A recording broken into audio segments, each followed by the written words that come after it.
നമസ്കാരം. സ്വർണവില പുതിയ റെക്കോർഡുകൾ താണ്ടിയ വർഷമാണ് 2024. ശരാശരി 10,000 രൂപയുടെ വർധനവാണ് ഒരു വർഷ കാലയളവിൽ സ്വർണവിലയിൽ ഉണ്ടായിരിക്കുന്നത്.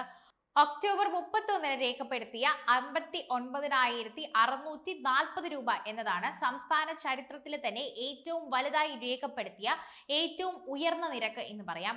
ഈ നിരക്ക് ജനുവരിയിലേതുമായി താരതമ്യപ്പെടുത്തുകയാണെങ്കിൽ പോലും നിരക്കിലെ വ്യത്യാസം 12,680 രൂപയുടേതാണെന്ന് പറയാം.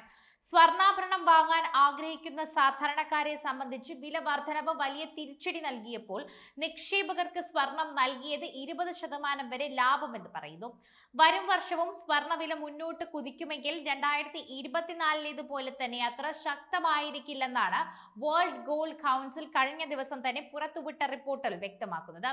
കഴിഞ്ഞ 10 വർഷത്തിനിടയിൽ ഏറ്റവും വലിയ വർധനവാണ് 2024 സ്വർണ്ണവിലയിലുണ്ടായതെന്ന് വേൾഡ് ഗോൾഡ് കൗൺസിൽ വ്യക്തമാക്കുന്നു.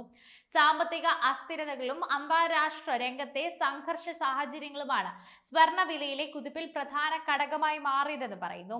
സെൻട്രൽ ബാങ്കുകൾ വലിയ തോതിൽ സ്വർണം വാങ്ങിയതും ഡിമാൻഡിനെയും വിലയെയും മുന്നോട്ട് നയിക്കുന്നു. നിയുക്ത അമേരിക്കൻ പ്രസിഡന്റ് ഡൊണാൾഡ് ട്രംപ് തന്നെ സ്വീകരിക്കുന്ന നയങ്ങളും 2025 സ്വർണ്ണവിലയിൽ നിർണായകമായി മാറിയേക്കും. സെൻട്രൽ ബാങ്കുകൾ സ്വർണം വാങ്ങുന്നത് വരും വർഷങ്ങളിൽ ഉയർത്തിയേക്കും. സംഘർഷ സാഹചര്യങ്ങൾ പെട്ടെന്ന് അയയാൻ സാധ്യതയില്ലാത്തതും സ്വർണ്ണവിലയിലെ വർധനവിന് അനുകൂല ഘടകമാണ്.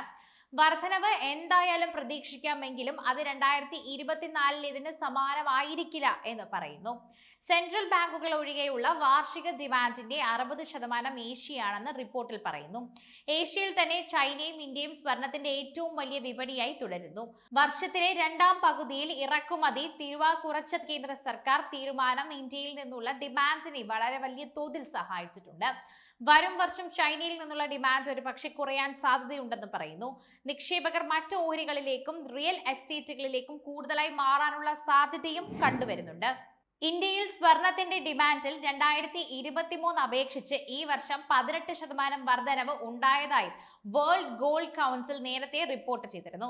2023 മൂന്നാം പാദത്തിലെ ഡിമാൻഡ് 210.2 ടൺ ആയിരുന്നുവെങ്കിൽ ഈ വർഷം ജൂലൈ സെപ്റ്റംബർ കാലയളവിൽ അത് 248.3 ടണ്ണായി മാറി.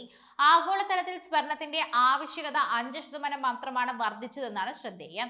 ഇന്ത്യയിൽ ഈ കാലയളവിൽ ആഭരണ ഡിമാൻഡ് 10% വർദ്ധിച്ച് 171.6 ടണ്ണുമായിട്ടുണ്ട്. വിവാഹ പർച്ചേസുകാരെയും സ്വർണ്ണാഭരണ പ്രേമികളെയും ആശങ്കയിലാക്കി സംസ്ഥാനത്തെ സ്വർണ്ണവില വൻ കുതിപ്പിലാണ്. ഇന്ന് ഒരു ദിവസം കൊണ്ട് തന്നെ കേരളത്തിൽ തന്നെ ആകെ കുതിക്കുന്ന സ്വർണ്ണവിലയുടെ വിലകളൊക്കെ തന്നെ കേൾക്കുമ്പോൾ അത് എല്ലാവർക്കും വളരെയധികം ഞെട്ടിക്കുന്നതാണ്. ഓരോ ദിവസം 500-ൽ കൂടുതൽ വിലയാണ് വർദ്ധിച്ചു വരുന്നത് എന്ന് പറയാം. ഗ്രാമിന് വില 80 രൂപ വർദ്ധിക്കുന്ന കാലയളവിലൂടെ പോകുന്നു. 80 എന്ന് പറയുമ്പോൾ ഗ്രാമിന് ഉയർന്നിരിക്കുന്നത് വളരെയധികം വലിയ തുകയാണെന്നും പറയണം. തുടർച്ചയായ മൂന്നാം ദിവസമാണ് സ്വർണ്ണവില മുന്നേറ്റം ഉണ്ടാകുന്നത്. ഇതോടെ ഈ ആഴ്ചയിൽ മാത്രം തന്നെ വലിയ 1000-ൽ മുകളിൽ രൂപയാണ് കൂടിയത്.